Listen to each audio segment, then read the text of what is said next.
Hello, this is Matthew Miller from the ZDNet Mobile Gadgeteer. And as you can see in front of me, I have the retail box for the new Nook from Barnes Noble, also known as the Simple Touch Reader. And it comes in quite a compact little box here. Just some information on the back, and then the e-book reader is right underneath this main flap, along with a USB charger. And this is the reader, and I'll walk through this in detail here in a minute. But also wanted to just say I have the original Nook. This is the 3G and Wi-Fi one, and if you remember, this is the one that has the 6-inch e-ink screen up top, and then the touch panel down here in the bottom. That's a color one with some games. It has a web browser and some other things in there. Audio. I mean, it's got audio jack for listening to music and all kinds of things, all into one. Wi-Fi and 3G, so you can get books anywhere. And I still like this ebook reader because I've fallen in with my new little Nook. Now this is the Nook Touch. It still has hardware buttons for turning pages, and you can customize those. I'll show. There's 4 of them, 2 on each side. There's the Nook little button at the bottom, and all this around the front and around the back is the soft touch material, so you really have a good grip on the device itself. On the back you see there's the Nook symbol, and this cover does not come off. There's no access to the battery or anything. There's a power button up on the top back, and then in here we have a micro SD card slot for expanding the memory and adding more books. And then on the bottom we have a micro USB port for charging and for connecting to a PC or a Mac. And then we have some fittings for, I believe, for cases and things. And there's just a glossy black frame around it. But everything else is the soft touch material. And my personal preference is when I read, I just hold it in one hand and I sit there and tap this button to advance the page. So this is the home screen. You can see what I'm reading and where I'm at. You can see there's new reads here, and then down below is some suggestions for things to read.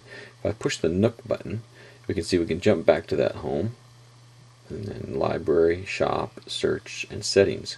Now, as you'll see throughout, I'm touching the screen, and it's not a touch screen. There's no touchscreen layer on top of it.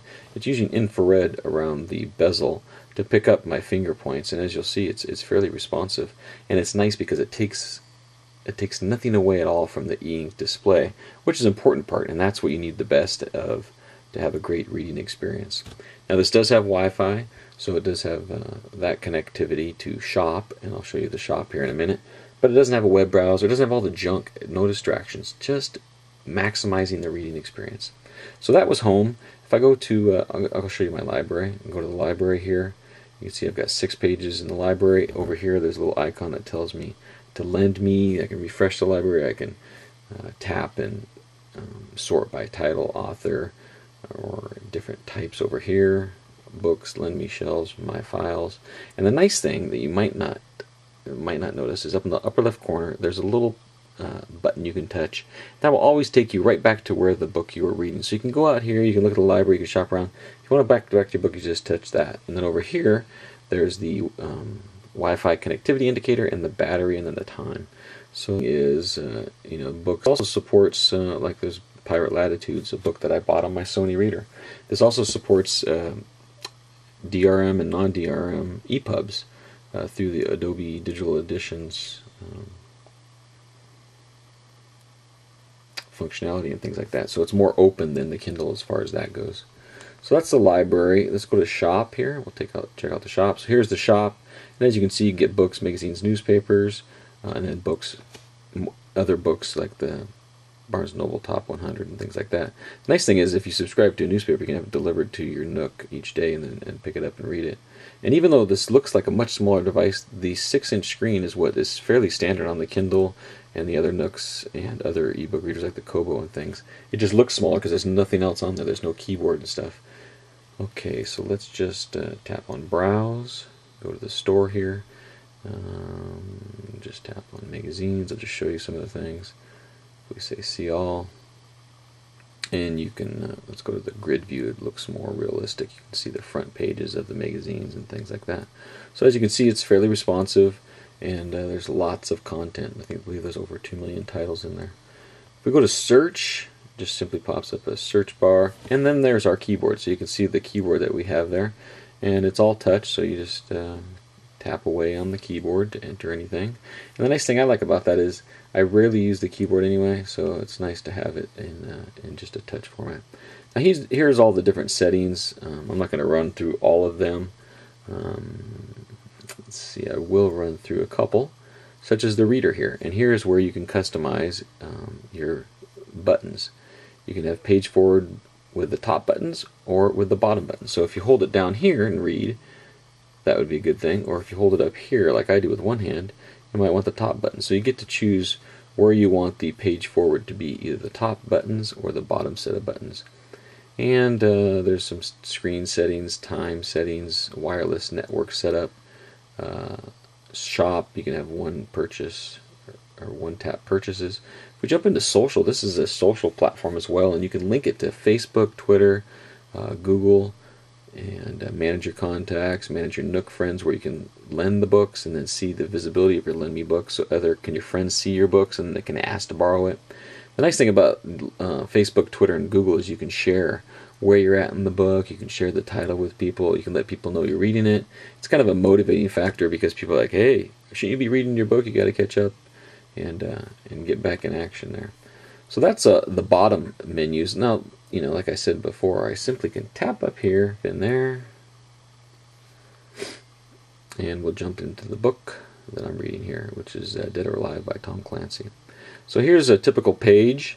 Now up in the right corner you can see I've tapped that right corner and there's a bookmark there, and I can just sit there and start reading. And I'll just go through some pages here. As you can see, it's even faster than it was before. And what you'll see that little flash? When we get to the 6th page, it does kind of a flash, right? But even that is quite fast. I mean, it's nothing like what we saw before. You really are not slowed down at all by the e-ink technology. You can really burn through a book without worrying about it. Now, what you see is right now I'm just pushing the buttons. You can also simply tap the screen on the different sides to go forward or back as well. You can actually slide to or swipe. You can swipe kind of like a page turn across the screen. And as you can see, it is quite responsive. Now, if we're on a page and say we wanted to look up something, let me see, there's a word, a kosh. Okay, if I tap and hold on the word, it will select that word, and then down here I have options. I can highlight the word, I can add a note, I can share or look up. Now I'm gonna go ahead and look up with this particular word, and there we go. There's the dictionary. It tells me what kosh is, which a weighted weapon similar to a blackjack. Okay, now if we tap on that, now if I wanted to tap and hold on something, and then I wanted to expand that, I simply drag around, and then I can add a note, tap on there, type my note, and then say done, and it will attach my note to it. And as you can see here, there's a little note icon. Whoops. There's a little note icon. I can tap that note icon, I can see the note, I can edit the note, go ahead and close it. And as I showed, if you tap and hold on a word, you can also highlight it, which I've done here with one of those words. Okay, so now if we're actually reading, those are different manipulations you can do with it. If we're just reading, I can tap the center, and then I can see some things going on here. I can see my battery life, the time up on the right, the title down here. I can tap on the content and see the table of contents. I can also tap and see my notes or see my bookmarks, and then close back out and jump back in the book. Again, tap in the center.